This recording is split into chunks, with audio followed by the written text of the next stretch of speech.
विचार संवाद सुनने वाले सभी साथियों को अलका भार्गव का सादर अभिवादन। साथियों, छत नहीं रहती, दहलीज नहीं रहती, दीवारों दर नहीं रहता। छत नहीं रहती, दहलीज नहीं रहती, दीवारों दर नहीं रहता। घर में बुजुर्ग ना हो तो घर घर नहीं रहता। आइए इसी बात को और अच्छी तरीके से समझने की कोशिश करते हैं एक लघु कथा के माध्यम से। जल्दी जल्दी घर के सारे काम निपटा कर बेटे को स्कूल छोड़ते हुए ऑफिस जाने का सोच घर से निकल ही रही थी कि फिर पिताजी की आवाज आ गई, बहू जरा मेरा चश्मा तो साफ कर दो। और बहू झल्लाती हुई सॉल्वेंट ला चश्मा साफ करने लगी। इसी चक्कर में बेटा स्कूल में और खुद आज ऑफिस में फिर से देर से पहुंची। गाहे बगाहे पिताजी की यूं घर से निकलते हुए पीछे से आवाज देने की आदत बहू को अच्छी नहीं लगती थी, पर जानती थी पलंग से न उठ पाने के बावजूद पिताजी पूरे दिन में उसे यही एक दो काम ही तो कहते थे। काम छोटा सा तो था, पर सुबह सुबह ऑफिस जाने की भी तो जल्दी बड़ी रहती थी। एक दिन पति से चर्चा की। पति की सलाह पर अब वो सुबह उठते ही पिताजी का चश्मा साफ करके रख देती, लेकिन फिर भी घर से निकलते समय पिताजी का बहू को बुलाना बंद नहीं हुआ। दिन बीते और एक समय वो आया कि समय की खींचातानी के चलते अब बहू ने पिताजी की पुकार को अनसुना करना शुरू कर दिया। एक दिन ऑफिस से छुट्टी थी तो बहू ने सोचा क्यों ना घर की साफ सफाई कर लूं।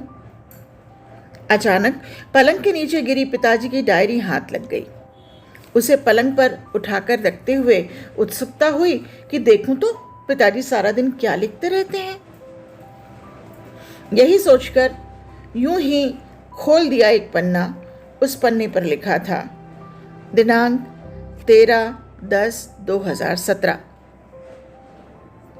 मेरी प्यारी बहू, आज की इस भागदौड़ भरी जिंदगी में घर से निकलते समय बच्चे अक्सर बड़ों का आशीर्वाद लेना भूल जाते हैं। बस इसीलिए जब तुम चश्मा साफ करने के लिए झुकती हो तो मैं मन ही मन अपना हाथ तुम्हारे सर पर रख देता हूँ। वैसे मेरा आशीष सदा तुम्हारे साथ है बेटा। आंखें नम हो गई।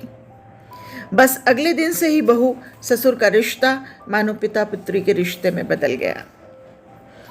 अब 5 मिनट पहले तैयार होकर बेटे को स्कूल छोड़ने के लिए पिताजी की आवाज के पहले ही बहू चश्मे को साफ कर देती, पानी का जग उनके पलंग के सिरहाने रख देती, जाते समय लाड़ प्यार से 2-4 वाक्यों में सारे दिन की हिदायतें भी सुना देती और अंत में अच्छा बाबूजी ऑफिस को देर हो रही है, चलो बेटा बाबूजी को बाय बोलो बोलकर घर से निकल जाती। बूढ़ी हड्डियों में न जाने कहां से ताकत सी आने लगी। दवाइयां वही थी, पर सेहत में 10 गुना सुधार होने लगा। पिताजी स्वस्थ होने लगे थे। पर एक दिन अचानक हृदय गति रुक जाने से वो स्वर्ग सिधार गए। उनके अंत समय में उनके मृतदेह के चेहरे पर संतुष्टि के भाव की पूरे परिवार में खूब चर्चा हुई थी। आज पिताजी को गुजरे लगभग 3 साल हो गए हैं।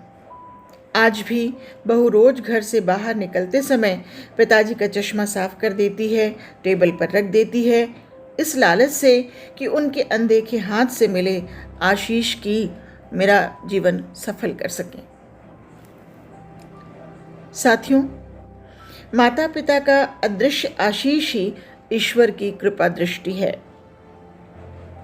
जीवित माता पिता की सेवा मरणोपरांत किए गए पितृकर्म से कहीं अधिक उत्तम है। जीवन में हम बहुत कुछ महसूस नहीं कर पाते और जब तक महसूस करते हैं तब तक हमसे वे बहुत दूर जा चुके होते हैं। आइए इन बूढ़े वृक्षों को स्नेह रूपी जल और सेवा रूपी खाद से संजोकर फिर से हरा भरा करने का प्रयास करें।